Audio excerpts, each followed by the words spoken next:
Tayo po ay tumayong lahat at lumako.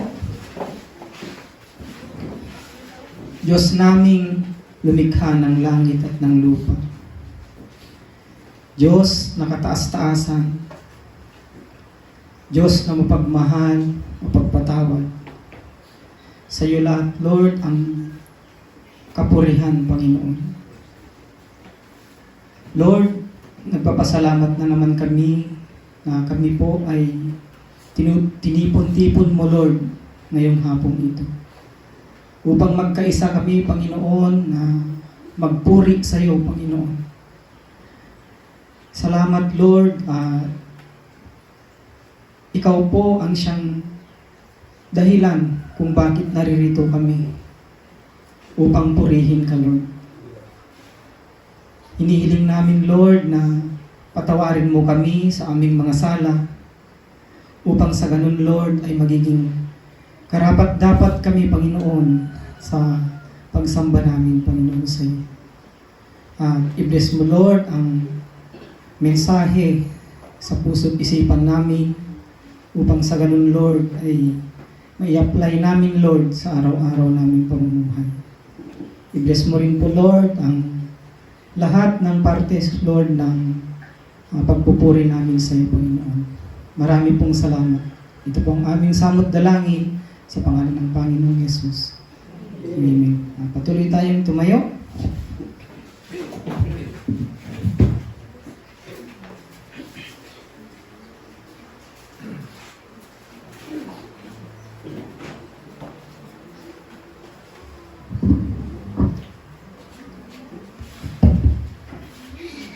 Pagkatatang wawaragi ira ibibiyatang ta awit 96.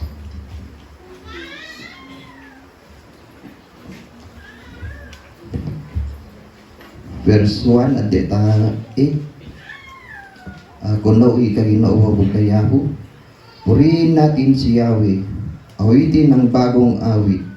Purihin natin si Yahweh lahat ng nasa daigdig. Awitin natin si Yahweh, ngalan niya isambahin.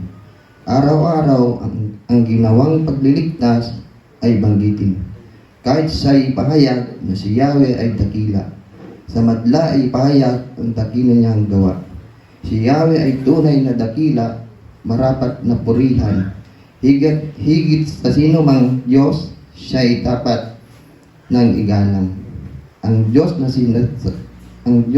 sanlibutan pawang mga Diyos-Diyosan.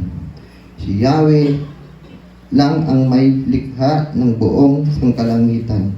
Siya'y puspos ng karangalan at ng kalwalhatian. Ang lakas niya'y kagandahan ay sa templong mamasdan. O si Yahweh ay purihin ng lahat sa daigdigan. Purihin ng lakas niya'y ay kanyang kalwalhatian. Ang pagpuri ay iukol sa pangalan niyang banal. Dumulog sa kanyang templo, maghandog ng mga alay. Amen. Pwede tayong magitong po.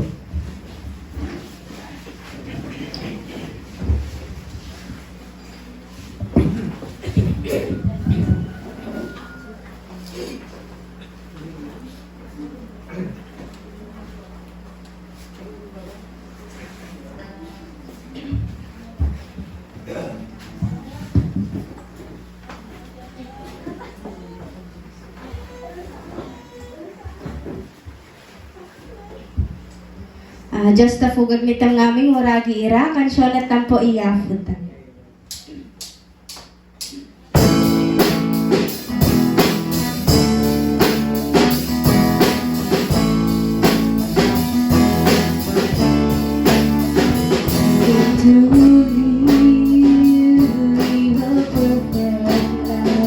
Begin to be the living Lord our life. He came to die so we can reconcile. He came to rise to show His power and might. That's why we praise Him. That's why we sing.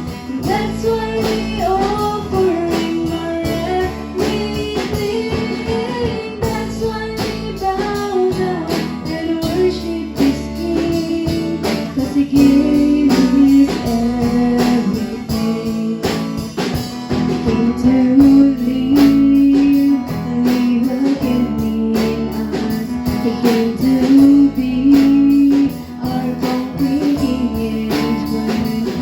came to heal and show the lost ones His love. He came to go, prepare a place for us. That's why we praise Him. That's why we sing. That's why we offer Him our everything.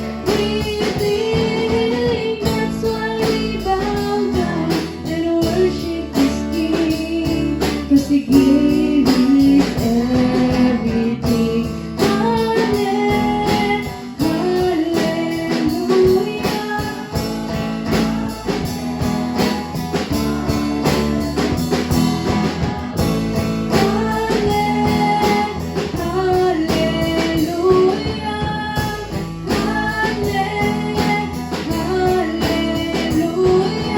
That's why we praise Him. That's why we sing. That's why we offer Him our everything. That's why we bow down and worship His King. 'Cause He gave His everything. 'Cause He gave His everything. 'Cause He gave His everything. Amen. Ipapatang po iyakot ang muragi ira na napatuloy ang paiyakan siya.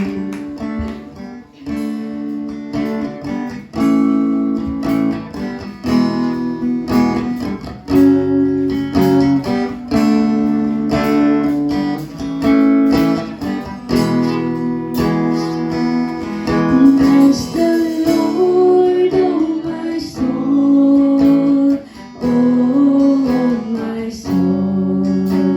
Worship His holy name. Sing like never before, oh my soul. I will worship Your holy name. The sun comes up, it's a new day dawning. It's time to sing Your song again. Whatever may pass and whatever lies before me, let me be singing when the evening comes. Bless the Lord, oh my soul, oh my soul.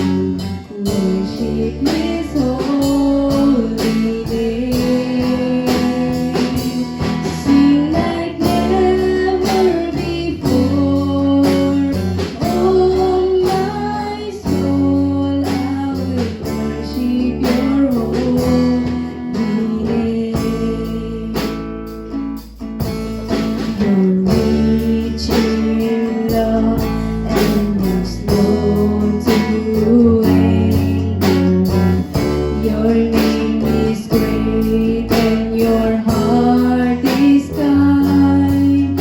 For all Your goodness I will keep on singing. 10,000 reasons for my heart to find.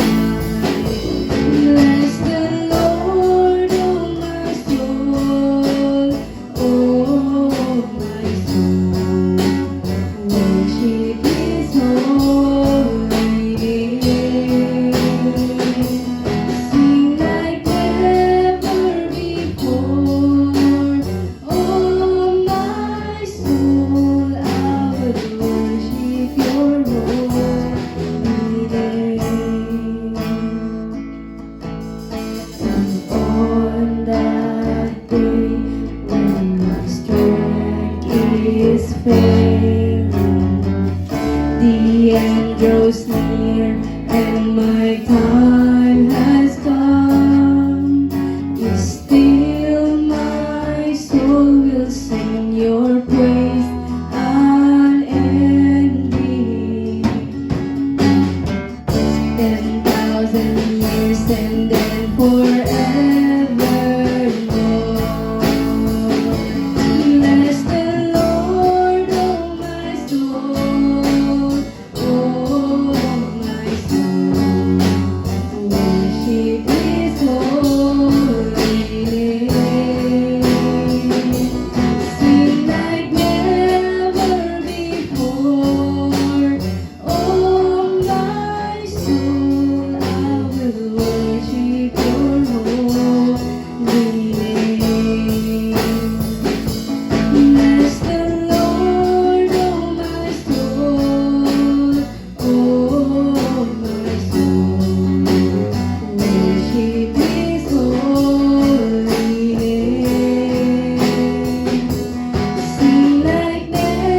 worship your holy name.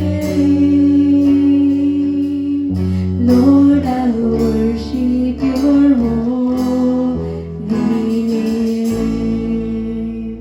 Amen. Ipapotang po iyako tang ragi ira na kitawak ko po to manadag po itang tapatuloy tang pagpakansyong para tayafo.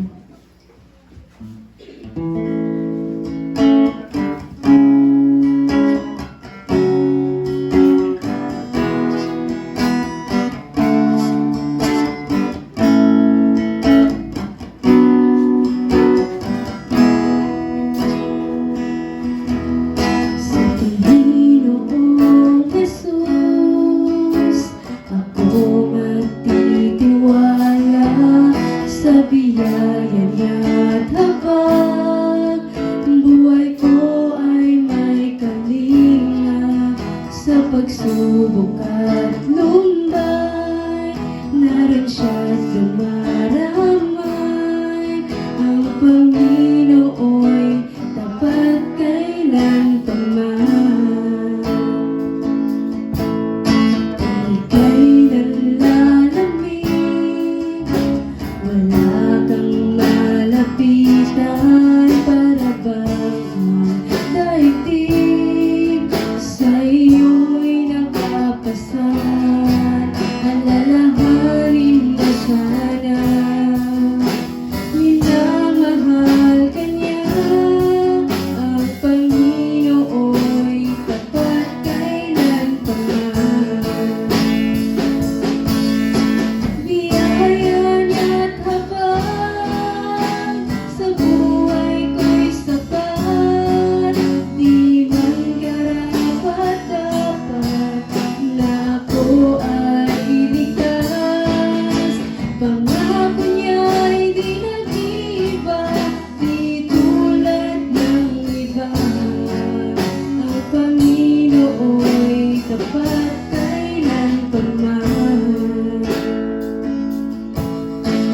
Ika'y nanlalamig, wala kang malapitan para bang ang daigdig ay sa'yo'y nakapasan. Alalahanin mo sana, minamahal ka niya.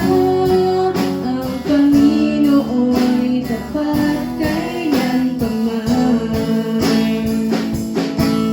Sa biyaya niya't habang sa buhay ko'y sapat, di man karapat-dapat na ako ay ligtas. Pangako niya'y di nag-iiba, di tulad ng iba. Ang Panginoo'y tapat kailan pa man. Biyaya niya't habang sa buhay ko'y sapat, di man karapat-dapat na ako ay ligtas. Pangako niya'y di nag-iiba, di tulad ng iba. Ang Panginoo'y tapat kailan pa man. Ang Panginoo'y tapat kailan pa man. Amen. Ipapatang po iyako tang ragira, marayaw iyako, sa ngawe po ay i-welcome tang po ikatagi-tatay.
katampo manatawe ta maburulo madayaw ni sa na maginamana po ta ubobog na. Sa ngawe po, sini po imaya umay po madayaw ta Yafo.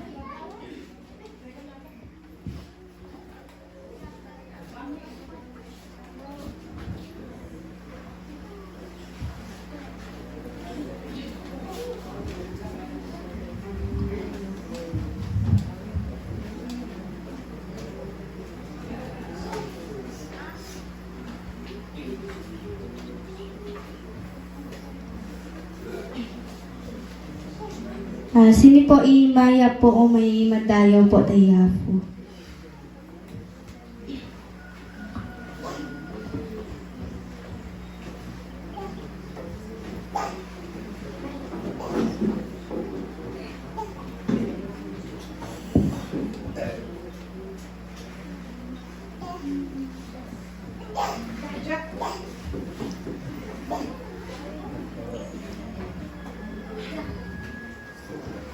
Sabi ni Ian, Ate Ami, sabi niya. Joke lang.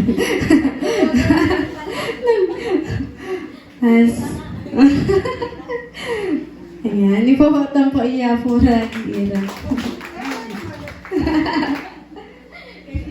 Ayun. Ano po, sobra ipadayarayaw ko tayo ta kininwa na tapatole olu tu padayo hindi ko pa siya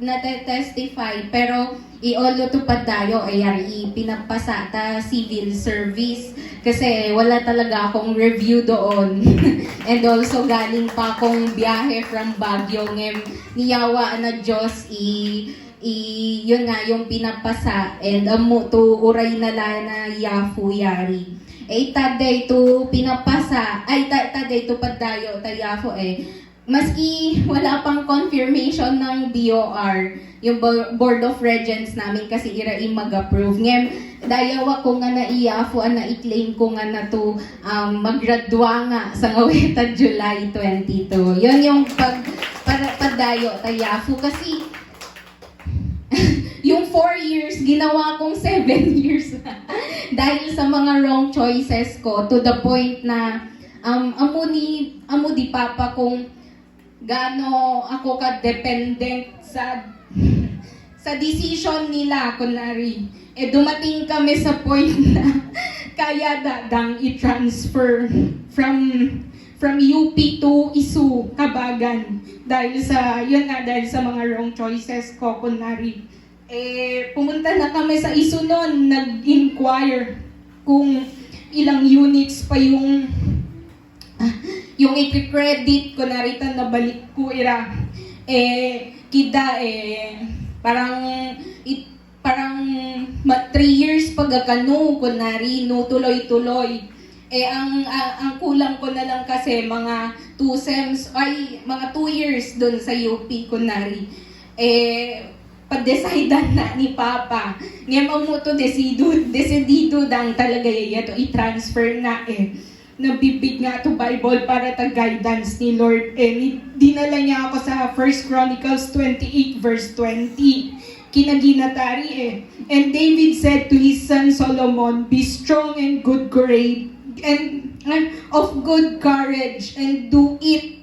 Do not fear nor be dismayed. For the Lord God, my God, will be with you. He will not leave you nor forsake you until you have finished all the work for the service of the house of the Lord." Kinatari. Igareta futo kaya ko pa ituloy ta UP. So yun yung parang nagbigay ng strength sa akin for the very first time. So wala pa nag-decide. Si Lord din nag-guide nyo to mag-decide para ta sarili. So nituloy ko yung sa UP. Tapos tarita journey, dun sa journey na yun, never na fail si Lord. Kasi mas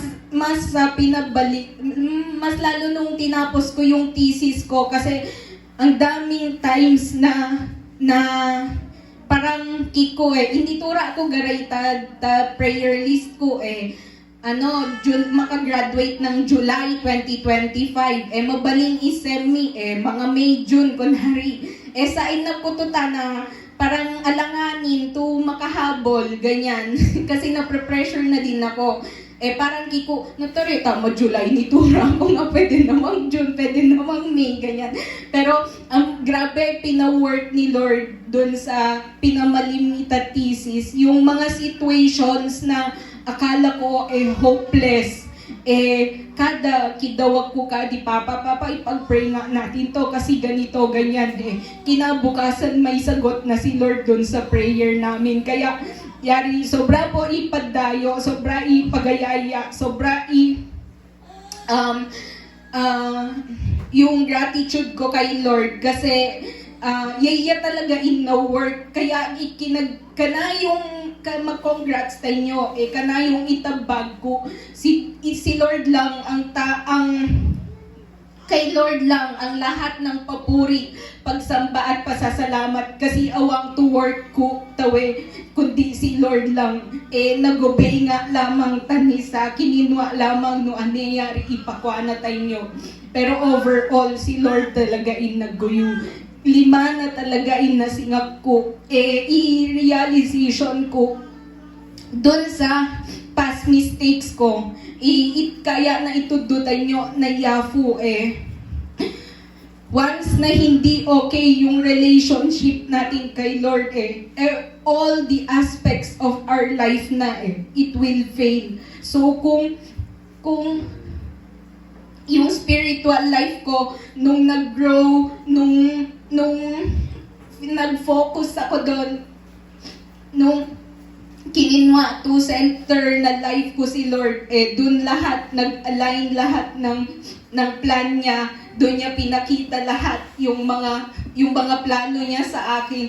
Kaya kaya si Lord talaga, si Lord lang yung gumawa, yung nag-work sa life ko. Kaya yari sobra po padayo, maraya-rayo iya po. Kasi hindi lang ako ang graduate, pati sila mama and papa dahil lahat na kami magkakapatid napagtapos nila. Yun lang po, marayaw iya po.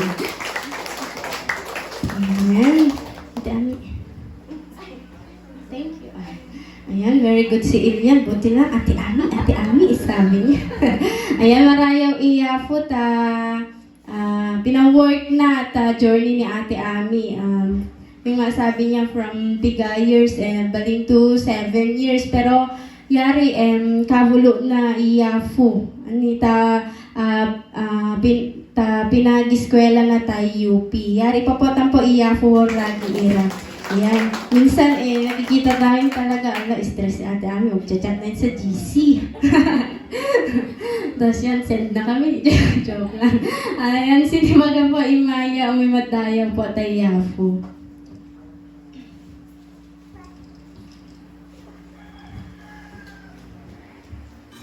Ayan. Awang dang po, ginatam labi itaday to kansyong nagay na po ng mensahe. Papotan po iyafo tamuragi ira.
Diyos ta fugag uli, itang ngaming oragi na.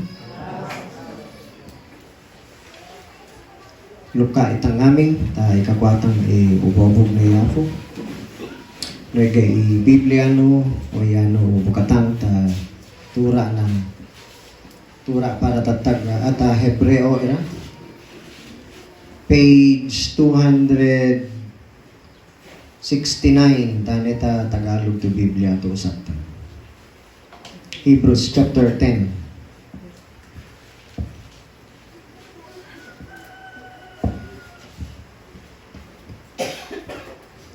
Bibigatang imamega futa versikulo 26 at ganito po ang nakasaad sa banal na kasulatan. Matapos nating malaman at tanggapin ang katotohanan at magpatuloy pa rin tayo sa pagkakasala, wala nang handog na maiaalay pa para sa ikapagpapatawad ng ating mga kasalanan.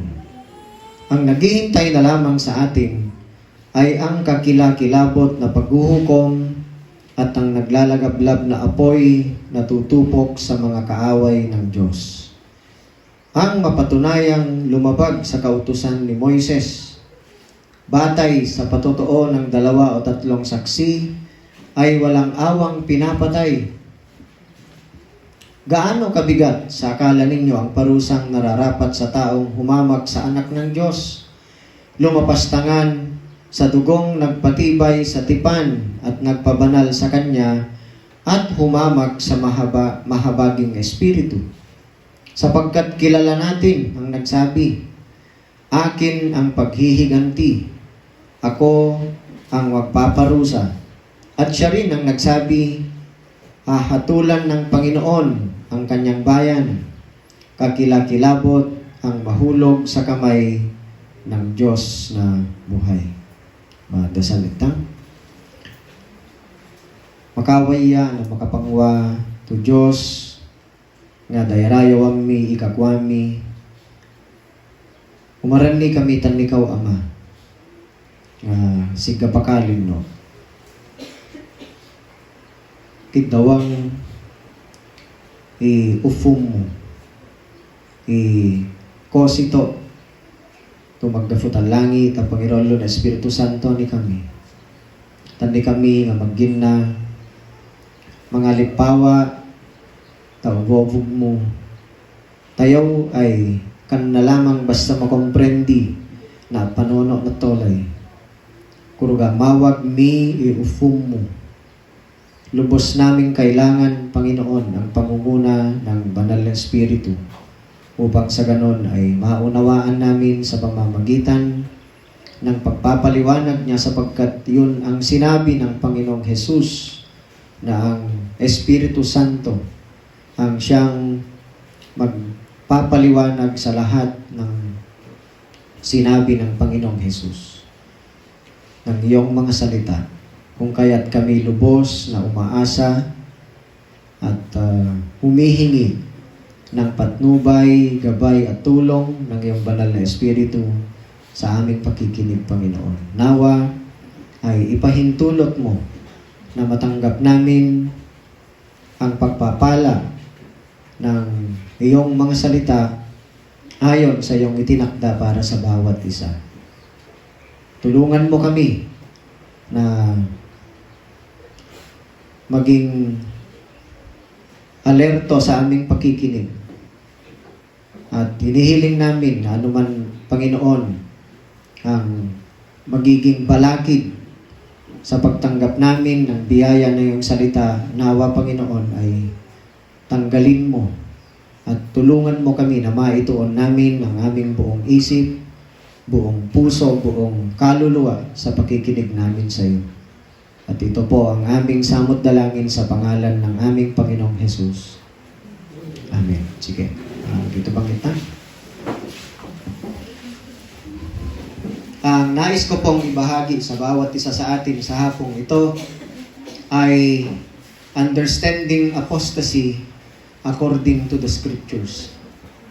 Ang pag-intindi natin sa tinatawag na apostasiya o pagtalikod, completely falling away, ay gagamitin po natin ang mismong Biblia sapagkat wala pong ibang mas makapagpapaliwanag sa ibig sabihin ng salita ng Diyos kundi mismo ang Scriptures. Kaya nga ang title ng message ay Understanding Apostasy According to the Scriptures. Gagamitin po natin ang hermeneutical principle kasi ito po ang mahalaga no, sa hermeneutics. We let the Scripture explain Scripture. Wala nang ibang makapagpapaliwanag ng accurate sa sinasabi ng Biblia kundi ang Biblia mismo. Kung kaya titignan po natin ang mga verses sa Biblia na siyang magpapaliwanag sa atin upang sa ganun ay lubos nating maintindihan kung ano nga ba itong tinatawag na apostasya. O kaya sa Hebrews chapter 6, babala laban sa pagtalikod. Tunay nga ba na ang mga totoong Kristiyano na iniligtas na ng Diyos sa pamamagitan ng sakripisyong ginawa ng Panginoong Yesus sa krus, ay mawawala pa rin ba natin ang kaligtasang ibinigay ng Diyos sa atin? Kasi yan ang tinatawag nilang apostasya. Aaralin natin mabuti ito, mga kapatid, sapagkat napakahalaga para sa atin. Kasi kung mali ang pag-unawa, ang pag-intindi natin dito, ay apektado lahat ng pamumuhay natin bilang Kristiyano, ang seguridad natin sa eternity, pati ang testimony natin sa pagpapahayag ng gospel of God's grace ay mawawalan ng saysay o magiging mahina para sa mga pagpapahayagan natin kung ito ang pag-intindi o pag-unawa natin sa tinatawag ng Biblia na pagtalikod. At tignan natin mabuti, no? Sa hapong ito. Ano nga ba talaga ang sinasabi ng Biblia tungkol dito? Sino nga ba talaga ang mga tinatawag na apostates? Totoo nga ba na ang mga tunay na Kristiyano ay tatalikod pa na hindi na muling makakabalik? Yan po ang sasagutin nating mga katanungan. So, 2 points lang po ang nais kong ipaliwanag sa inyo upang sa ganon ay mas lalo pong maging malinaw sa atin ayon sa turo ng Biblia itong tinatawag na apostasy. Unang punto, tandaan po natin na ang Diyos lamang ang nakakaalam kung sino nga ba ang mga apostates na tinatawag. Only God knows who are the apostates. At tandaan po natin, ayon sa Biblia, ang isang tinatawag sa English na apostate o tumatalikod sa pananampalataya ay hindi po tunay na Kristiyano. Ang tumatalikod lamang sa pananampalataya ay hindi tunay na Kristiyano sapagkat bagamat naranasan nila, tinanggap ang biyaya galing sa langit,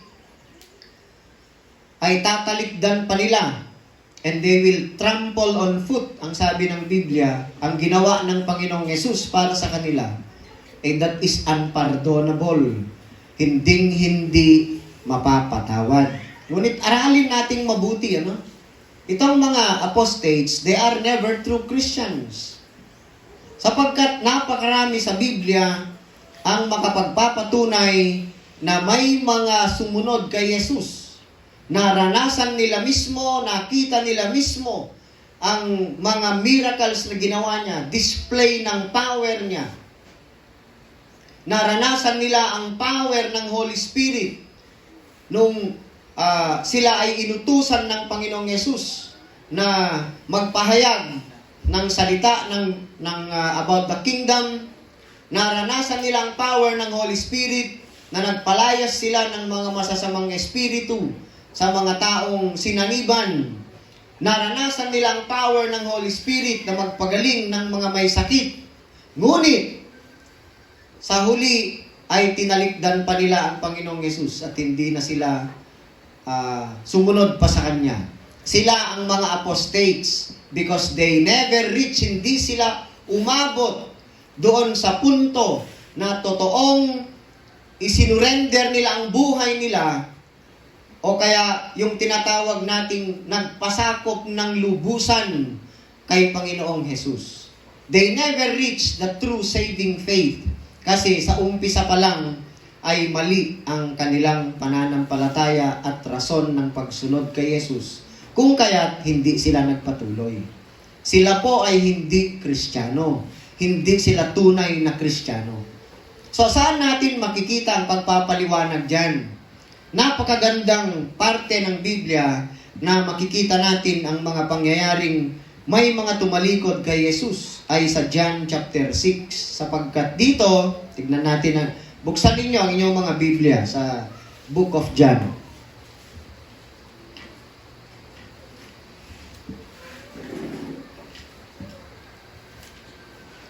Sa page 116. Sa umpisa ng chapter 6, ang Panginoong Yesus ay nag-perform ng miracle.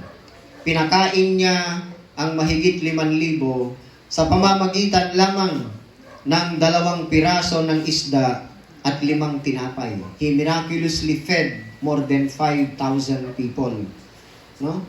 Ang pinanggalingan lang ng pagkain na hindi naubos at nagsobra-sobra pa ay 2 pirasong isda at 5 pirasong tinapay. Pagkatapos, nung pinakain niya ang mga tao sa pamamagitan ng ganong kakunting pagkain lamang, sumobra pa. And then, nung magtatakip silim na sa verse 16, ay pumunta ang mga alagad niya, mga disciples sa tabi ng lawa. Sumakay sila sa bangka, naglayag papuntang Capernaum. Hindi sumabay si Jesus sa kanila. Nung magdidilim na, habang nagsasagwan sila sa kanilang bangka, biglang lumakas ang hangin at lumaki ang alon. So, nung makasagwan na sila ng may 5 o 6 na kilometro, ayon dito sa Biblia, nakita nila si Jesus na lumalakad sa ibabaw ng tubig, papalapit sa bangka, at sila'y natakot. Akalain mo, si Jesus lumalakad sa ibabaw ng tubig, no? That is a miracle, a display of His power. Pagkatapos nun, napatunayan ng mga alagad niya, mga disipulo, na siya ay makapangyarihan. Sapagkat sino ba naman ang lalakad sa ibabaw ng tubig? Pagkatapos nun, nung dumating sila sa Capernaum, hinanap siya ng mga tao. Hinanap siya, pagkatapos natagpuan siya. Sa verse 25 na ng John 6, nang makita nila si Jesus sa ibayo ng lawa, siya ay tinanong nila, "Guro, kailan pa kayo rito?" Anong sagot ni Jesus sa kanila? Sa verse 26, "Pakatandaan ninyo, hinahanap ninyo ako, hindi dahil sa mga himalang nakita nyo, kundi dahil nakakain kayo ng tinapay at nabusog." You did not understand the miracles. Ayun ang sabi ni Jesus. Di nyo na naunawaan. Meaning to say, hindi nyo ako nakikilala. No? Mali ang rason ng pagsunod ninyo sa akin. O yun ang sabi niya. Tapos pinaliwanag na ng Panginoong Jesus kung sino siya sa kanila. Ipinaliwanag niya, detalyado, na siya ang bread of life na nanggaling sa langit. No? Katatapos lang nila na naranasan ng himala na ginawa niya, pinakain sila sa pamamagitan lamang ng 2 pirasong isda at 5 pirasong tinapay. Pagkatapos, ang sagot pa nila sa kanya, ano pong himala ang may papakita ninyo upang sumampalataya kami sa inyo? Yan pang tanong nila. Katatapos lang nila na naranasan ng isang himala, tapos hihingi na naman sila ng isang himala. Yan sa verse 30. So, sinabi ni Jesus na siya ang tinapay na nanggaling sa langit. No? Ang sabi niya sa verse 33, "Dahil ang tinapay na galing sa Diyos ang bumaba mula sa langit at nagbibigay buhay sa sangkatauhan." Ang tinutukoy niya ang sarili niya. Ngunit hindi nila tinanggap. Hindi sila naniwala. At sa pagtuloy-tuloy ng pagtuturo ng Panginoong Yesus sa kanila, bagamat sinabi niya na ang mga salitang sinasabi ko sa inyo spiritual, ngunit hindi nila maunawaan. At ano ang nangyari? Sa verse 66, ano na ang ginawa ng mga tao? Tignan nyo sa inyong mga Biblia. Sila ay tinatawag na alagad. Tignan nyo sa verse 60 muna para makita nyo na sila ay mga disciples. Tinawag pa ng Biblia ng mga disciples ang mga yan. Ibig sabihin, tinuturuan sila ng Panginoong Yesus. They were disciples. Narinig ito ng kanyang mga alagad at marami sa kanilang nagsabi, mabigat na pananalita ito. Sino mga kaunawa nito? Yun ang sabi sa verse 60. And then sa verse 66, dahil hindi nila matanggap ang turo ni Jesus. No? Dahil hindi sila sumasampalataya kay Jesus. Bagamat sila itinuring ng mga disipulo, mga alagad, anong ginawa nila? Mula nooy marami sa kanyang mga alagad ang tumalikod at hindi na sumama sa kanya. Alain mo yon.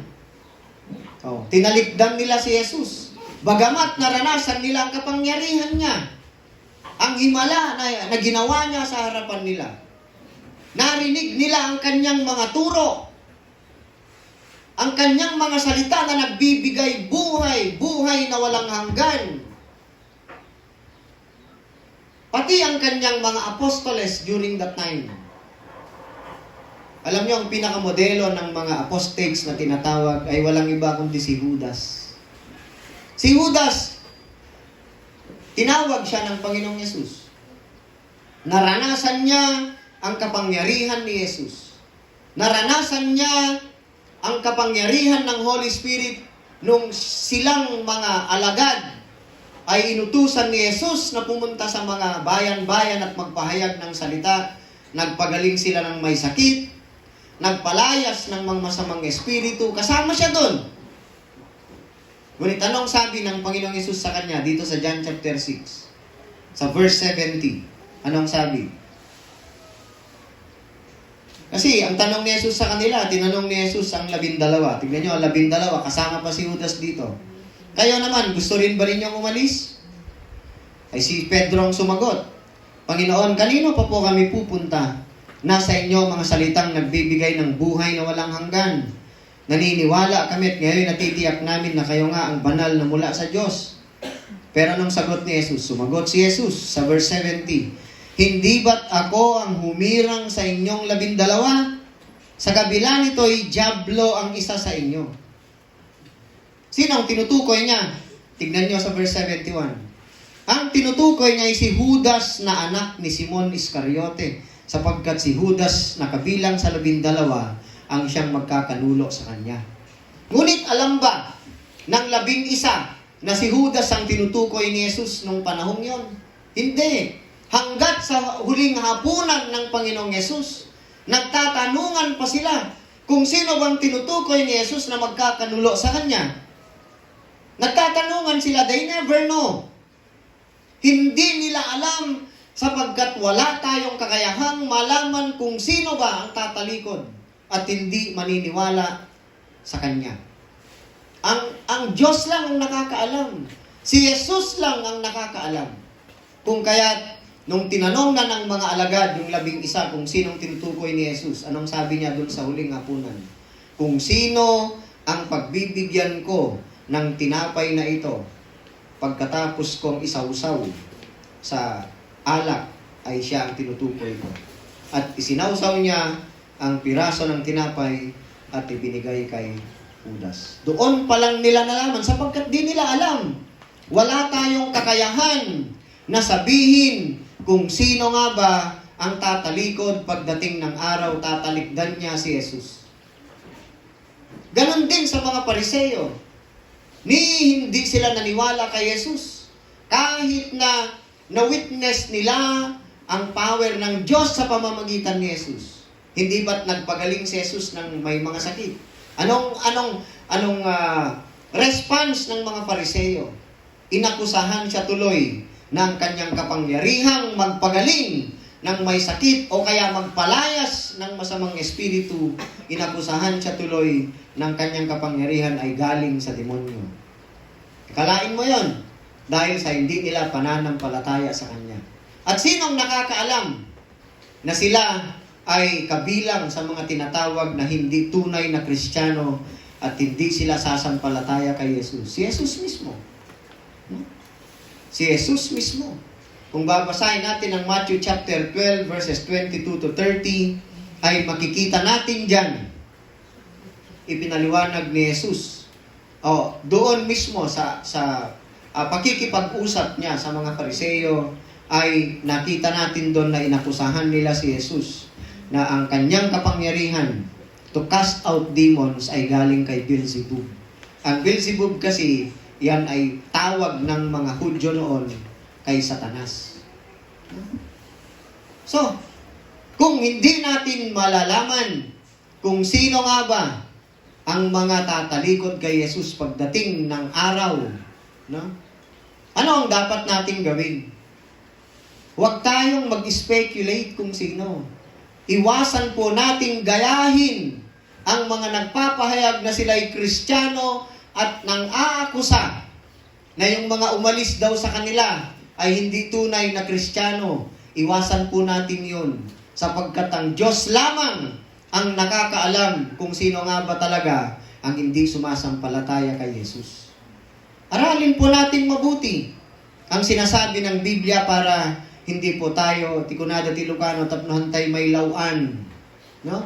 So anong gagawin natin kung wala tayong kakayahan na sabihin o alamin kung sino ang mga apostates? Ang kailangan po natin gawin, ours is to pray diligently and faithfully for every individual as far as we know and allow God to determine who the apostates are. Not for us to determine.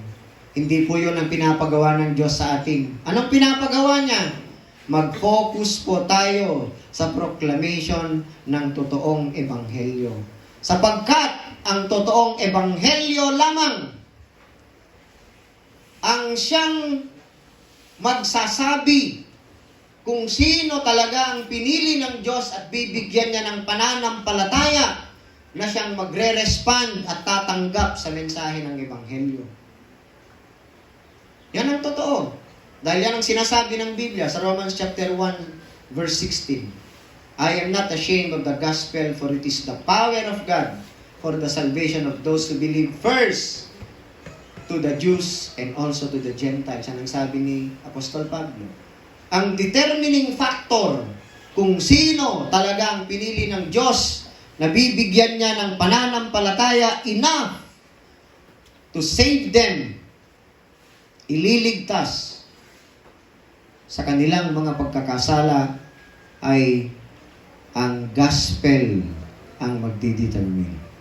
Ngunit napakahalaga po na ang totoong ebanghelyo ni Jesus ang dapat nating ipahayag. Yan ang sabi ni Apostol Pablo sa Acts chapter 20 verse 24. Anong sabi ni Apostol Pablo sa Gawa, Acts 20 verse 24. Tignan niyo yung mga Biblia ninyo. Page 165. Anong sabi niya? Subalit walang halaga sa akin ang aking buhay. Magawa ko lamang ang aking tungkulin at matapos ang gawaing ibinigay sa akin ng Panginoong Yesus, ang pagpapahayag ng magandang balita tungkol sa kagandahang loob ng Diyos para sa tao. Ano ang ipinahayag ni Apostol Pablo? Na sinabi niyang walang kwenta ang buhay para sa akin kahit pa ikamatay ko. Basta't maipahayag ko lamang ang anong gospel? Magandang balita tungkol sa kagandahang loob ng Diyos, to testify to the gospel of the grace of God. Yan ang totoong ebanghelyo. Hindi niya sinabi na to testify to the gospel of free will. No? Hindi sinabi na Apostol Pablo, yan napakaliwanag ng pagkakasabi niya. Ang totoong ebanghelyo ay ebanghelyo tungkol sa kagandahang loob ng Diyos, sapagkat ang kaligtasan ng sino man ay kagandahang dahil lamang sa kagandahang loob ng Diyos. No? Subukan mo ngang hanapin ang word na free will sa Biblia kung meron kang mababasa. The gospel is never about man's free will. The true gospel is only about the saving grace of God. So ano ang focus natin? To proclaim the true gospel of God's grace. Yan ang focus ng totoong iglesia ng Panginoong Hesus. We are never appointed to determine and to identify kung sinong mga apostates sapagkat si Lord ang nakakaalam niyan. Ang mga apostoles, hindi sinabi ni Jesus na pupunta kayo sa mga bayan-bayan at alamin nyo kung sino ang mga apostates doon, ang mga tatal. Hindi niya sinabi yun. Ang bilin ng Panginoong Yesus sa kanila ay pupunta kayo sa mga bayan-bayan. Ipahayag ninyo ang magandang balita ng pagliligtas ng Diyos sa pamamagitan ng kanyang kagandahang loob. Yan ang bilin ng Panginoong Yesus. That's why the single mandate of Christ, ang mandato ng Panginoong Yesus para sa kanyang tunay na iglesia, ay ipahayag ang ebanghelyo at hindi alamin kung sino ang apostates, lalong-lalo na huwag po tayong mang-akusa ng sino man na sasabihin natin sila ay hindi tunay na Kristiyano sapagkat hindi sila umaanib sa kagustuhan natin. Amen. Si Lord lang nakakaalam, yan ang totoo, no? Only God knows. Kaya ang bilin sa atin, wag na wag po tayong gumawa ng anumang panghuhusga, either that the individual knew everything in the first place and thus reacted against full knowledge, or secondly, that his rejection is final. Only God knows. Kasi si Apostol Pedro mismo, nagkasala siya sa Panginoong Yesus. Ipinagkanulo niya ang Panginoong Yesus. Itinanggi niya ang Panginoong Yesus ng 3 beses. Ngunit, bakit hindi niya nawala ang kanyang kaligtasan? Di ba? Isipin po natin mabuti. Ano pang warning ng Panginoong Yesus bago niya ginawa iyon? Ang turo ng Panginoong Yesus, kung sino lamang, no, ang magtatanggi sa akin, o ikakahiya niya ako sa harapan ng mga tao, ay ikakahiya ko din siya sa harapan ng aking Ama. Ginawa ba ni Pedro yun? Ginawa niya. 3 beses pa, ikinahiya ni Pedro ang Panginoong Yesus sa harapan ng mga tao. Ngunit bakit hindi nawala ni Pedro ang kanyang kaligtasan? Sapagkat siya'y tunay na Kristiyano. Sapagkat siya'y tunay na pinili at tinawag ng Diyos. No? Samantalang si Judas, anong sabi ng Biblia kanina? Si Judas kailanman ay hindi totoong sumampalataya. Kung kaya't, nung ginawa niya ang pagkakanulo kay Panginoong Yesus, nirestore ba ng Panginoong Yesus si Judas? Hinayaan niya si Judas, di ba? Hinayaan niyang nagpakamatay. Nalalawang isinay ni Judas, di ba? Sinay baggina, pinagurayan na yafuyaya. Tagagangay ito kan na mapalyag. Ngayon si Pedro, maski paga naninigana si Jesus to namit talo, anikingwa na yafu Jesus ni sa. Kabalin na naging nolay ni yafu Jesus. Inangayan na mismo si Pedro, sa nanoli naging manango, ananitoli na iya, tumabaling tumakasta to minister. Kasi dati dinisidi na, tupalyagan na si Pedro. Ammo na yafu Jesus. Dati ammo na tumatagaluli si Pedro. And yet, he restored him back. Tamakasta to fellowship na, relasyon na tanisa, mega fugaray. Dati dinisidi na Diyos, to si Pedro ay mapalyag. Ngayon si Judas ay awan. Nakomprendi tang tumanawag. Diyos lamang makan ng mulusin ni Ira ay matalikog sa ngaw. Wala po tayong kakayahang alamin yan. Sapagkat wala tayong kakayahang alamin yan, anong gagawin natin? Mag-focus tayo sa pagpapahayag ng tunay na ebanghelyo. Amen. To testify to the gospel of God's grace.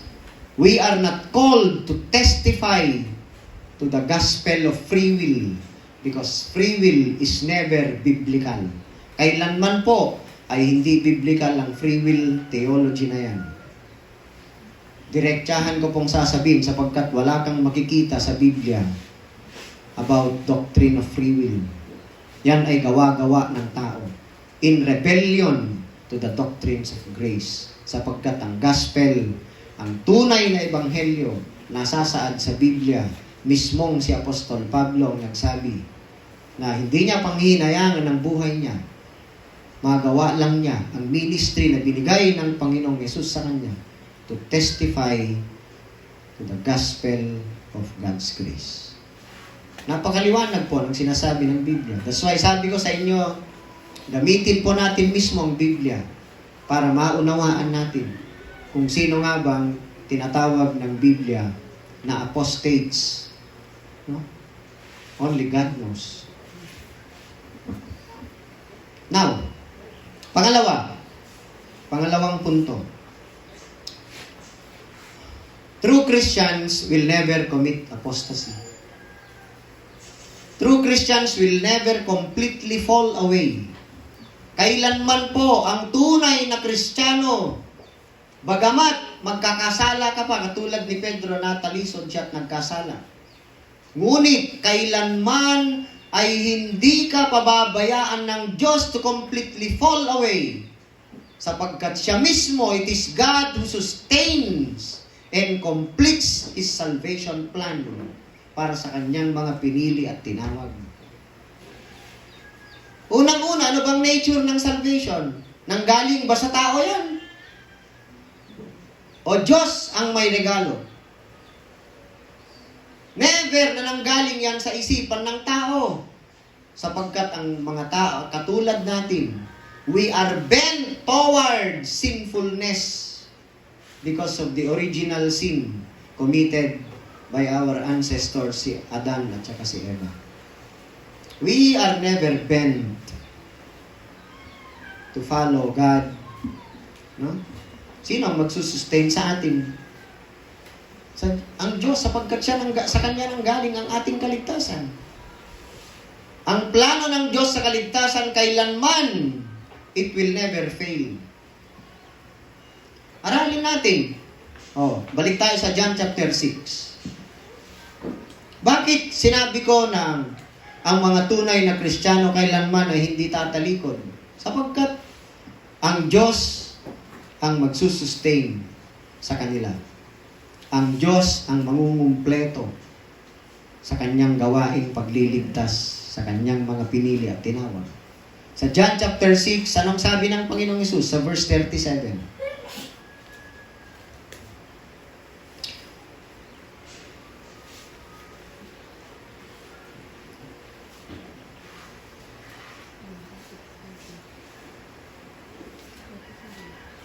Nakita nyo na? Anong sabi ng Panginoong Hesus dyan? John chapter 6 verse 37. Lalapit sa akin ang lahat ng ibinibigay sa akin ng Ama. At hindi ko itataboy kailanman ang sino mang lumalapit sa akin. Hindi ko itataboy. Ang sabi ni Jesus, kailanman. No, they will never perish. Anong sabi niya sa verse 38? Ako'y bumaba mula sa langit, hindi upang gawin ang sarili kong kalooban, kundi ang kalooban niya na nagsugo sa akin. Yan ang kalooban ng Ama. At anong kalooban niya? Sa verse 39. At ito ang kanyang kalooban, ang huwag kong hayaang mapahamak ang kahit sino man sa mga ibinigay niya sa akin, kundi ang buhayin ko siyang muli sa huling araw. Kalain mo yon. Ang pangako ni Jesus sa kanyang mga iniligtas, anong sabi niya? Ang kalooban ng kanyang Ama ay ano? Ang huwag kong hayaang mapahamak. Si Jesus ang siyang magbabantay sa'yo. Hindi niya hahayaan sa pamamagitan ng kanyang kapangyarihan na ikaw ay mapahamak. Ibig sabihin, kailanman hindi ka tatalikod sa kanya sapagkat yan ang pangako niya. ang mga tunay na Kristiyano, kailanman ay hindi tatalikod kay Jesus. Magkakamali man, magkakasala man katulad ni Pedro, hinding-hindi pababayaan ng Panginoong Jesus ang lahat ng ibinigay ng Ama sa Kanya. Yan ang sabi niya. Oh. Punta pa tayo sa John chapter 10. Paano kaya tatalikod ang kanyang mga pinili kung siya mismo ang nagsabi, nangako ang Panginoong Yesus. No? Nangako siya. Ang ganda nga ng pangako niya eh. Di ba? Doon sa binasa natin sa John 6, verse 39. Napakaganda. Ang wag ko hayaang mapahamak. They will never perish. No one whom the Father has given me. No one. Wala. Tapos sa John chapter 10, ano pang sabi niya? Verse 27 to 29. Tignan natin anong sabi pa ng Panginoong Yesus yan. Nakikinig sa akin ang aking mga tupa. Nakikilala ko sila at sumusunod sila sa akin. Sa verse 28, tignan mo kung anong ibibigay ni Jesus. Binibigyan ko sila ng buhay na walang hanggan. Kailan may hindi sila mapapahamak at hindi sila maaagaw sa akin ninuman. Akalain mo yon, no? Wala sa atin ang kapangyarihang mag-stay sa pananampalataya at relasyon kay Jesus. Siya ang magsusustain sa atin. Anong sabi pa niya? Tuloy nating basahin ang verse 29. Ang aking Ama na siyang nagbigay sa kanila sa akin ay lalong dakila sa lahat at hindi sila maaagaw ni numan sa aking Ama. Ako at ang Ama ay iisa. Kaya kung makarinig kayo ng turo na sinasabi nila na nasa iyo na daw, bahala ka na daw, kung ang kaligtasan ay inihahalin tulad nila sa isang bolang kristal na hawak-hawak mo daw, kasalanan mo na daw kung bibitawan mo. Yun ba ang sinasabi ng Biblia? Tayo bang humahawak? Hindi. Ang sabi ni Jesus, siya ang may hawak sa atin. Walang sino man ang makakaagaw sa kanila. No? Walang sino man ang makakaagaw sa kanila sa kamay ng aking Ama. It is Jesus and the Father who are holding us in their powerful hands, and no one could snatch them out sa kamay ni Jesus at sa kamay ng Ama. Wala kang makikita sa Biblia na ikaw ang may hawak-hawak sa sarili mong kaligtasan. Hanapin nyo nga. Kung may mahanap kayo, sabihin nyo sa akin. Subukan niyong hanapin kung nakasulat sa Biblia na ikaw ang may hawak-hawak sa sarili mong kaligtasan. Ito ang mga rason, ito ang mga pagpapaliwanag na kailanman ang mga tunay na iniligtas ng Diyos sa pamamagitan ni Jesus ay kailanman hindi tatalikod. Kasi si Lord ang magsusustain sa atin. Amen. Oh. I-compare ninyo yung John chapter 6, 37 at saka tignan natin. No? Balik tayo sa John chapter 6. Kasi we are using the Bible to explain ang verses na ito. Para hindi tayo hindi maloko ng mga false teachings. Let's compare verse 37 and verse 44 ng John 6. Anong sinabi ni Jesus sa verse 37 kanina? Lalapit sa akin ang lahat ng ibinibigay sa akin ng Ama. Ang Ama ang magbibigay lalapit sa Kanya ang mga binigay. No?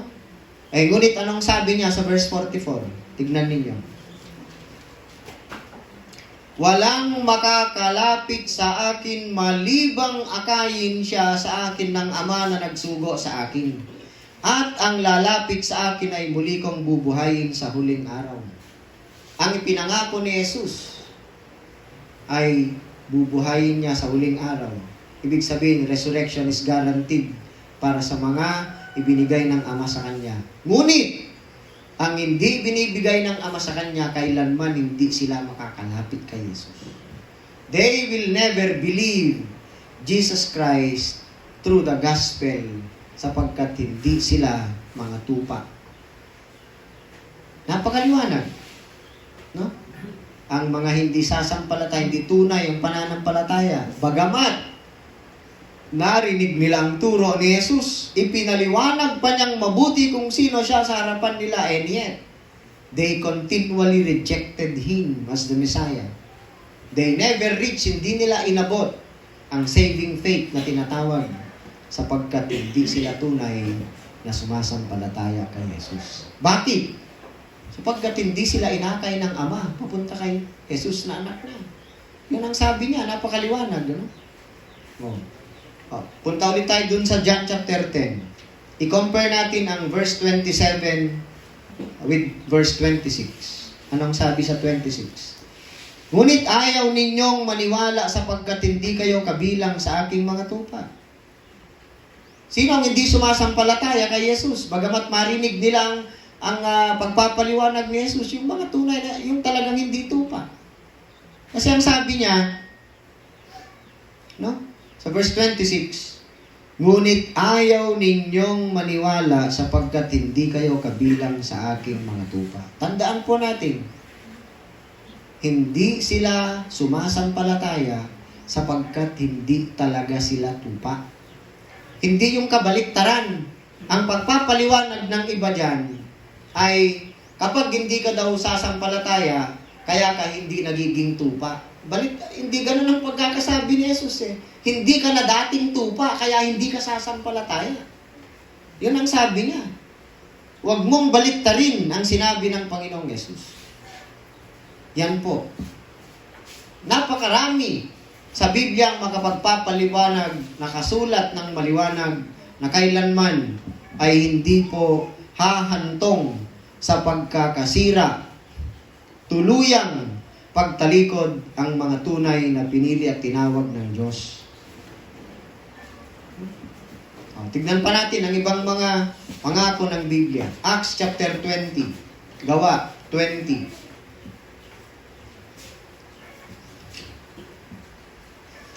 Verse 32. Anong sabi dyan? Sa page 166 dyan sa Biblia na Tagalog. At ngayoy itinatagubilin ko kayo sa Diyos at sa Kanyang salitang nagpapahayag ng Kanyang kagandahang loob.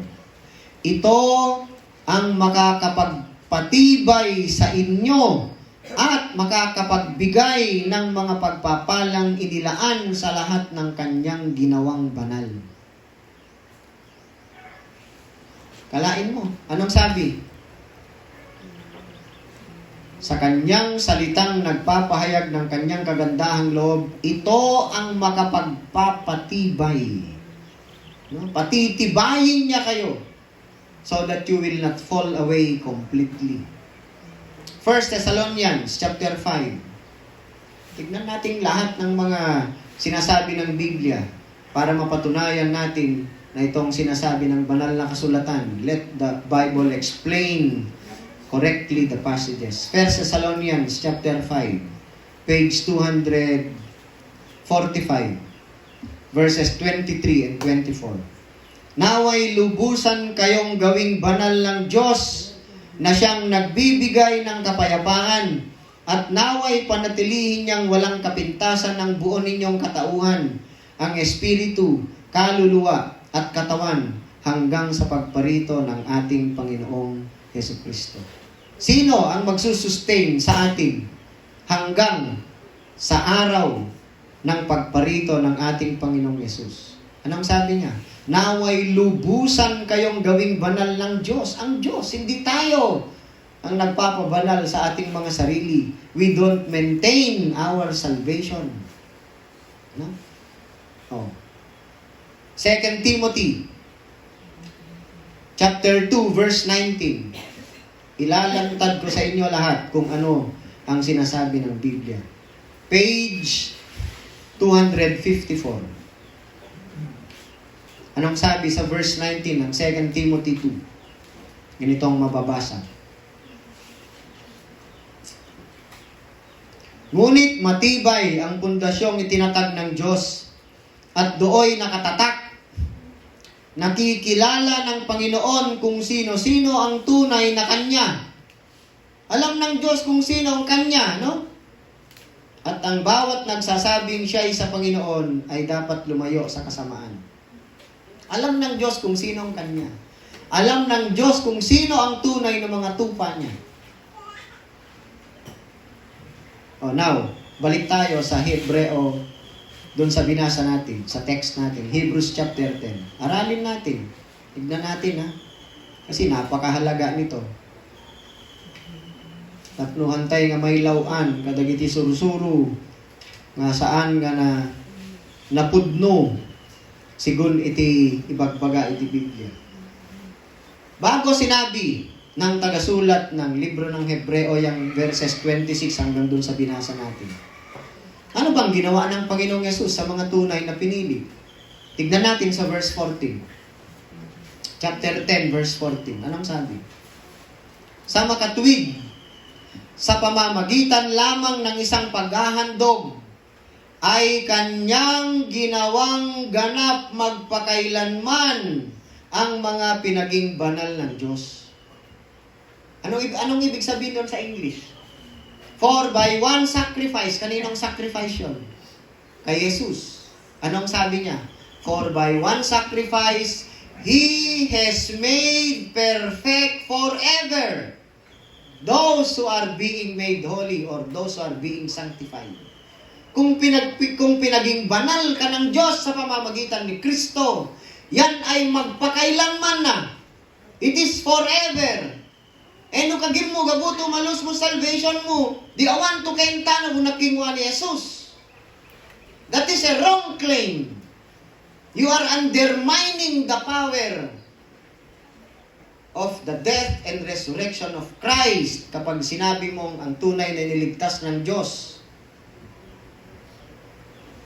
ay mawawala pa niya ang kanyang kaligtasan. At siya'y tatalikod. Kasi saka mo mawawala ang kaligtasan mo kung ikaw ay tatalikod. Ngunit kailan walang mawawala yung mga apostates kasi in the beginning, there is no true salvation given to them. No? Di sila tunay na Kristiyano. Kaya kung sinasabi mo, pati ang tunay na Kristiyano, may tendency na tatalikod. Masyado pong mali yun. Tignan pa natin, ano bang sabi ng verse 17? Diyon sa Hebrews 10. Pagkatapos ay sinabi pa niya, kalilimutan ko na ang kanilang mga kasalanan at kasamaan, sapagkat ipinatawad na ang mga kasalanan, hindi na kailangan pang magdandog dahil sa kasalanan. Ipinatawad na. So kung napatawad ka na, naging matuwid ka na, napawalang sala ka sa harapan ng Diyos. Anong explanation ni Apostol Pablo dyan sa Romans 8? Wala nang sino mang pwede pang mang-akusa sa'yo kung ikaw ay pinatawad na ng Diyos, sapagkat wala nang mas mataas kaysa sa Diyos. Sino pa ang pwedeng magpahayag ng akusasyon sa'yo kung ang Diyos na mismo ang nagpawalang sala sa'yo? Pwede ka pa bang akusahan ng kahit sino kung Diyos nang nagpawalang sala sa'yo? Ikakadoma sa tanang paganit at Diyos. No pinakatunon na ka na Diyos, pinakatunon na ka, deno ka. Kananaw iya manguliya. Tanuin uli na Diyos, desisyon na tanni ko. At kang to na masikal ni Diyos. Kamawaya ikansyong, to ang Diyos ay tapat magpakailanman. His faithfulness endures forever. Kamawaya ikansyong niya. No kagim mo, to kurug, to Kristiyano, mawawan na, ikapalyag na. Nata. Ikakaddo, tolay tumagbaling to kurug to Kristiyano, no kan na meya na uli. Ang tunay na naging Kristiyano ay na-born again yan. Sa pamamagitan ng kapangyarihan ng Diyos. Hindi sa sarili nating kagustuhan, kundi yan ay akda ng Diyos. No, malus mo, salvation mo dapat, babawin ng Diyos nga, hindi kaya na mo uli. ma-unborn again ka ngay, dapat. Sito, buta Biblia, paningan na mo to, ayang ma-unborn again. Gaba? Yan ito, Hebrews chapter 10, usad da to, parasongang, tapeno, mapawang mo kanong kapalyag mo, mawawang mo, yato nga ugo to pangumprendi. Yan ikinusa na to, verse 26. Matapos nating malaman at tanggapin ang katotohanan at magpatuloy pa rin tayo sa pagkakasala. If we deliberately keep on sinning kunna, kaginatag day tumapaliwanag, ni bilan na kanubag gina. Yatong ay makagi-rhetoric. Di dyan mo darin ako ang ifusto to figure of speech. I-rhetoric makagi ay usan na matura, tapeno idan na to emphasis, i-point to kaya na kagyang. Ang warning dito ay naka-address doon sa mga nakaranas ng kapangyarihan ni Jesus, ngunit hindi sila nagtuloy-tuloy. Yon ang warning para sa kanila, hindi para sa mga tunay na Kristiyano. Bakit? No itudong to mapawan na mabala na tolay, ikapalyag na.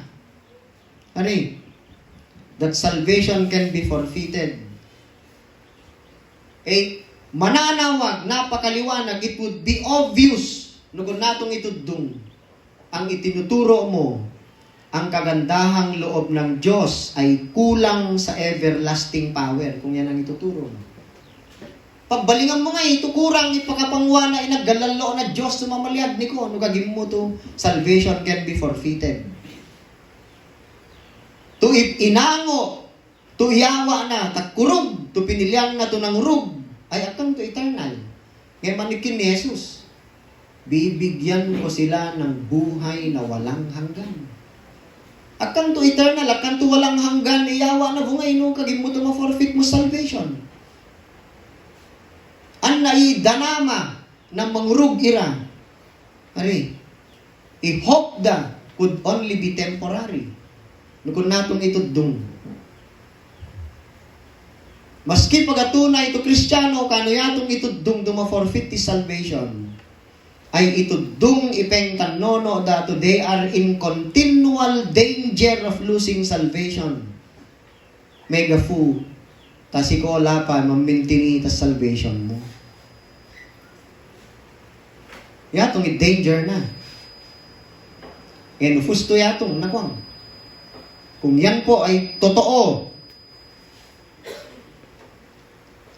ang sariling kakayahan o kaya i-tendency tang tumaliwa, magtagaruli, ay mas makawaya anne at pakapangwa na Diyos tumamalyag yatong itudong.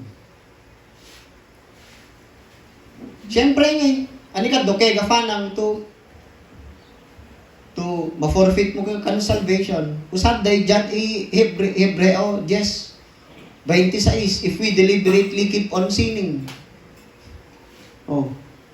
Ani bukaya na kagyang. Mas balo, powerful ipatagaruling ani at pamalyag na Diyos tandi ko. Nguyatong itudong. Mabaling to kunari. Your own power to sin would be greater than God's power to save. Anna, ipinakamarake. Nukagin mo, to Kristiyano ka, malayagaya ka to Ebanghelyo. Any testimony given to unbelievers to bring them to salvation would be undermined. May alalim na McAfee. I want to serve na. Pagbalingan mo ti gospel, awan to power na mamalyag. Ani pag testimonyang to kagimuta, layagaya mo no. Layagaya ta ko Liwa mo lapan no kamo mangurug. Liwa mo lapan no kamo mental sa kapalyag mo Yari pagkagim mo ngay, dapat nung layagaya ka ta, itudong lago, ma-forfeit salvation. Di ba? Dapat kunwari mo itudong.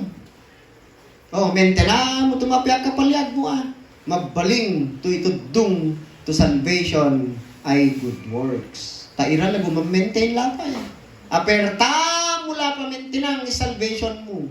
Kadda masingang tatong na maluddo ira to'y forfeiture na salvation ay mabaling to'y basehan na pamalyag o kapalyag ay sigong lapa niko mabaling to tarabafong lapa.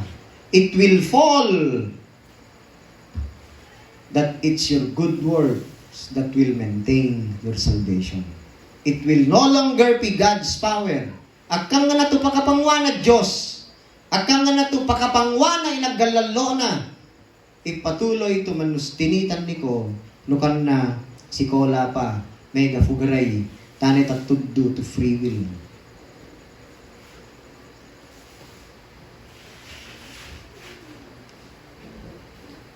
Anikin ni Jesus. Ani ba marka na niyawa na Diyos? Marka na pakakukuha na tanitang zeal of ownership na God. Holy Spirit, di ba? Anikin ni Jesus sa John 14. Atang bingay. Inano'y Bibliano, Juan 14.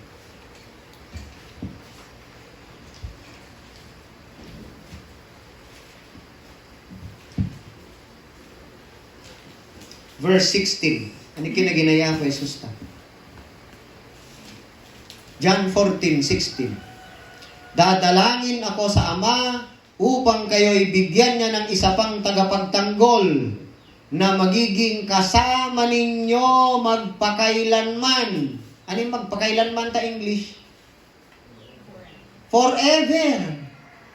So, Holy Spirit, tuyawa na.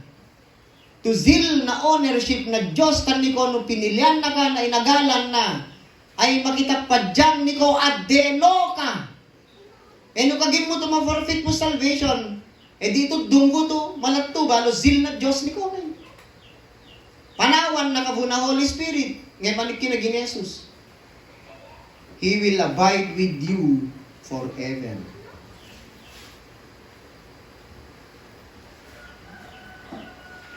Ano yung pagkakin na ta verse 23 and 24. Ta John 14. Inatang bido mapiyangay. Sumagot si Jesus, ang umiibig sa akin ay tumutupad ng aking salita. Iibigin siya ng aking Ama at kami tatahan at mananatili sa Kanya.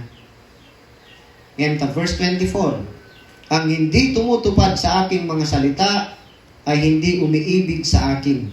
Ang salitang narinig ninyo ay hindi sa akin, kundi sa Ama na nagsugo sa akin. Yan verse 24, in description na apostate. Kan na itukang tukurug si Jesus. Yan tumaskino ni experiencean na, mirakulo tumasingan na.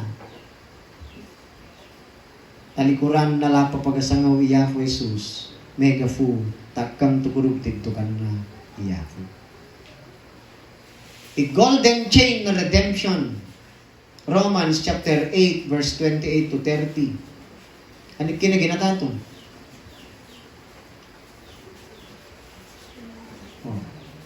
Kaya itong golden chain of redemption to Diyos imakauray.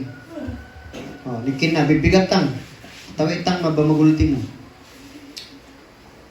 Alam nating sa lahat ng bagay ay gumagawa ang Diyos para sa ikabubuti ng mga nagmamahal sa Kanya. Silang mga tinawag ayon sa Kanyang layunin. Those who love Him and are called according to His purpose. Inagalan na Diyos, pinilian na, sigong, taplano na, tauray na. Kabalin na, verse 29, sapagkat sa mulat-mula pa, panabaro ng mundo, alam na ng Diyos kung sino ang magiging Kanya. At ang mga ito'y pinili niya upang maging tulad ng Kanyang anak. Sa gayon, ang anak ang naging panganay sa lahat ng maraming magkakapatid. Ang mga pinili niya, noon pa manguna ay Kanyang tinawag. At ang mga tinawag ay Kanya ring pinawalang sala. At ang mga pinawalang sala ay Kanyang binahaginan ng Kanyang kaluwalhatian. Anikin na. Sito pangyade ka na Diyos niko. Hanggang sa kaluwalhatian.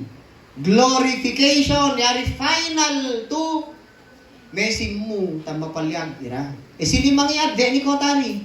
Siya, ang Diyos. He panayhino bibigang mo ta English version na. Him who he called, he justified. And whom he justified, he also glorified. No kagin mo buto mapawa mo kapalyag mo at some point, tari, the golden chain of redemption, mawag buto kan na matuloy ngayon. In that case, no kunari itudong to na fail Diyos. Kurog ba to ma-fail Diyos? Tagakag na. Si tao ta Biblia, ipaningan na. To na fail Diyos, tagakag na, na plano na. Awan to mabibig mo. Kailanman ay hindi nagfe-fail si Lord sa kanyang mga hangarin. Sinikat do, garay matalikog. Ipinaparusahan ng Diyos, manolit ang Hebrews 10, kigin na verse 27, ang naghihintay na lamang sa atin ay ang kakilakilabot na paghuhukom at ang naglalagablab na apoy na tutupok sa mga kaaway ng Diyos. No kagim mo, tutor ng verse 26, nibilan na kano'y baggina, if we deliberately keep on sinning, nibilan na'y baggina, kagim na, ang naghihintay na lamang sa atin, o dita, debuyaya tumatupok sa apoy, i-writer mismo na Hebrew, no yatong i-claim mo, di ba? Pero anikin na, sinong matutupok? Yung mga kaaway ng Diyos. Anikat do, mesimutan ni ko, no pinalyag na ka.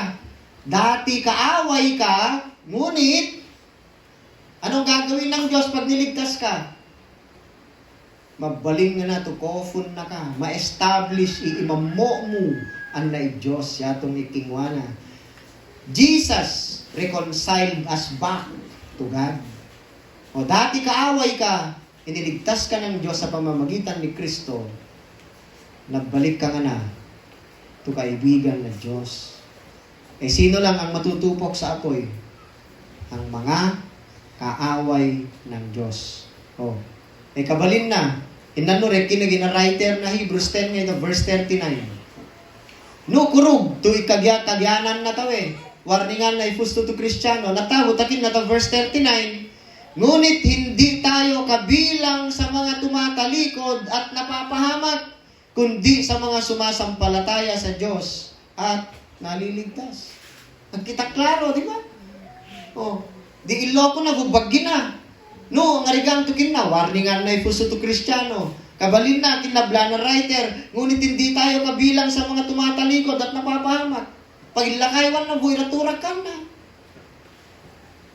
If that's your claim that salvation could be forfeited, you don't understand truly noon ni kagin na Biblia.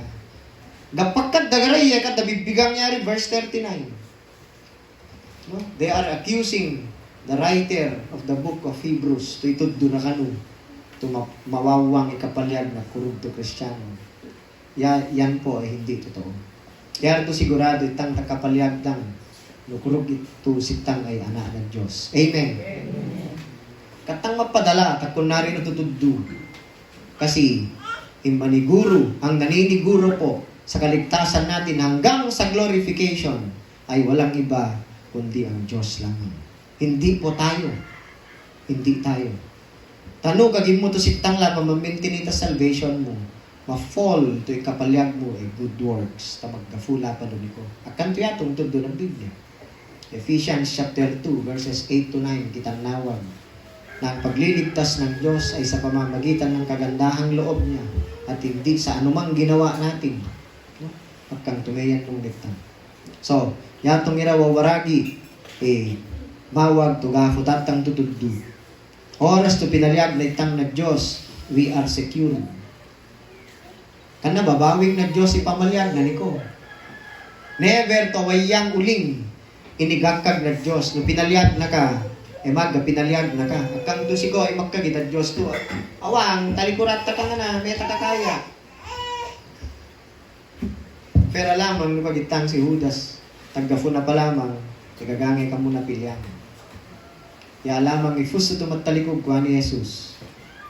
Taggafo na pa lamang, danakan na inam mo muna Diyos iya. Yatong kinatang Matthew 7. Takaro sa nga magkaginyakang to afu-afu. Ngayon, kanta tulong, tapapatulang ng Diyos. Kagig ko sa nga ulira tumanawag, umarayo kamunyakang. Si kamu nga minagdangwa tumarakay, ariat ta kamu among. I never knew you. Away from me, you evildoers. Kanamesin mo, tagkurog to Kristiyano yan. Ano nitaba ni Jesus, to paginolayan na ka. At diya tapongoryanan to aggaw. Kanawaya manguli, nitaba ni Jesus. No kagin mo to ma-forfeit salvation, mawag, tuburan mo yatong ira. Nga parte na Biblia, kasi yatong ay taba ni Jesus. O, wayang balatong niya. Wayang baburan ta, Biblia yatong.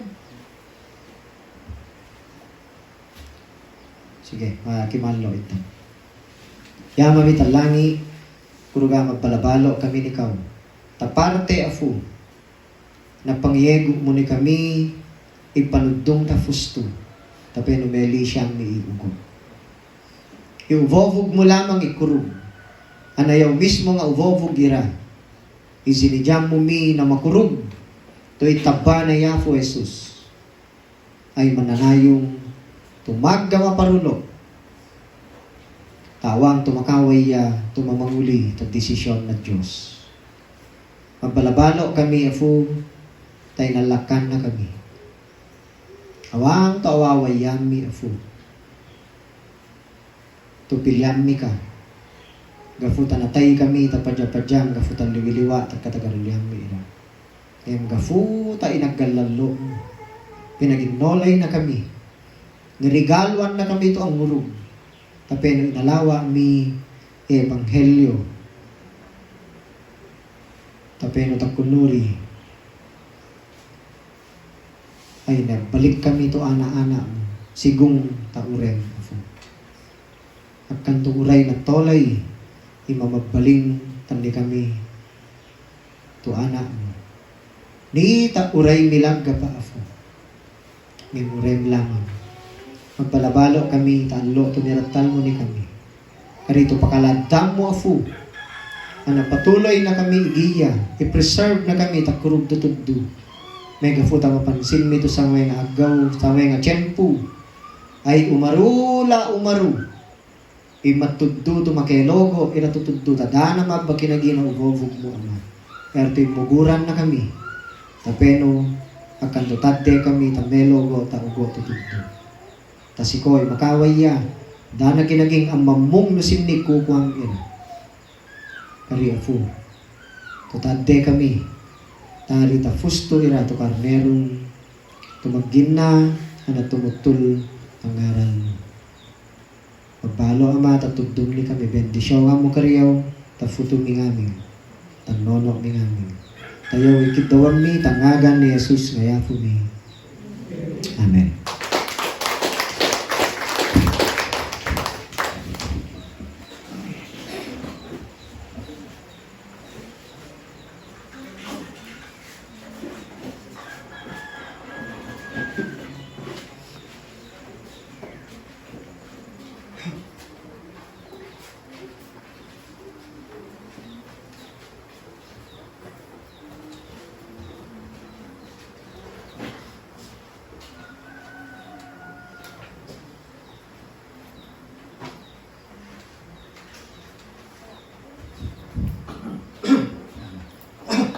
Ayaw iya po sa mensahe na to diyawa na nakadadati kanitang ay paray na po ito napasyang itang tarita o hubog niya.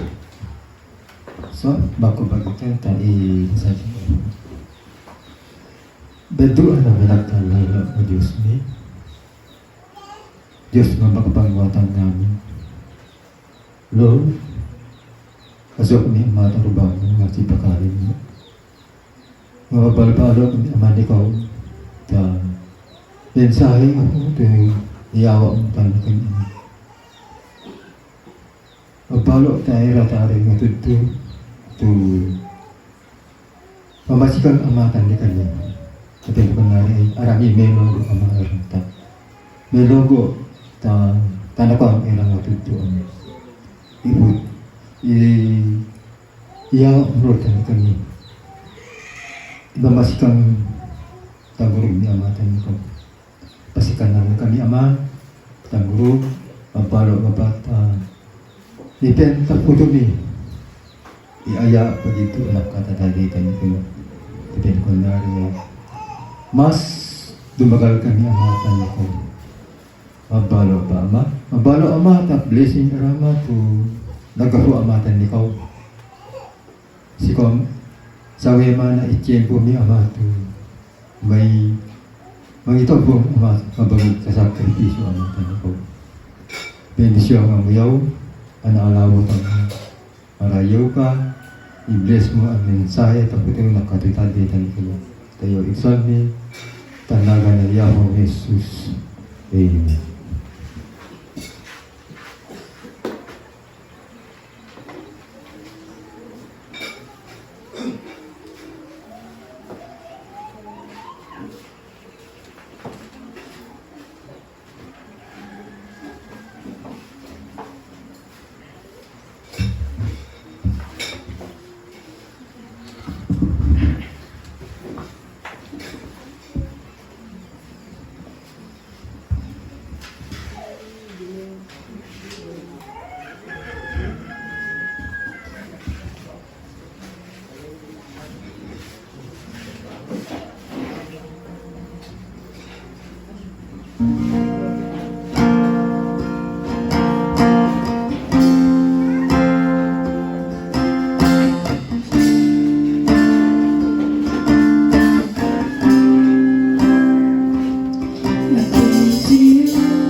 Ikito to lukay tangaling tayo sa ratang dinasot. Namin kung magito. Yamamitan langit, marayaw ka po. Mabalabalo kami afuta. Uvovog mo to nagkafuta langit. Uvovog to namasikang tani kami. Uvovog to wayami gafutan. Mabalo afutan. Tudong tuig kapalyag ni ay sikaw lamang. Ikidoni afu tapakapanguha ng Espiritu Santo tuyaw nga uvovog ay mangyawa at idanamatan ni kami. Mangyawa pusikang tanang Kristiyano ang ipagtuloy mo. Idasal mi ako tutan ni kami lupet at ibalay ami ay sigapagayaya di fudo ami. Kasi kami ay taday ito pinilyam mo, taday ito pinalyag mo. Kaya mi ako yodod to inaga mo tato. Marayaw ka po sa ngaw at teno ka. Yaw idasal mi tangalan ni Jesus.